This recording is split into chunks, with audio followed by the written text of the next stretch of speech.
In today's tutorial, I will show you on how you can change your Binance email address. This is a step-by-step guide so you will be able to follow easily. Now this method can work for both of your mobile devices and your Windows computer. You can just go ahead and open up your browser or the mobile application, and from there you want to log in the account that you want to change the email with. You want to click on the login button and proceed by logging in your account. Now once inside the Binance website, you can just go ahead and click on your profile icon, and from here you want to click on settings. It will then take you to this page right here.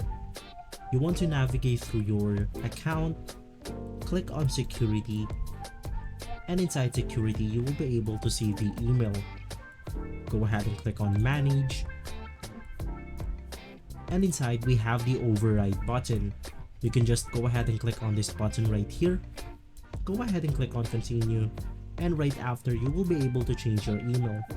If this video has been helpful for you, please consider by liking and subscribing. I'll make sure to see you again next time. And as always, thank you.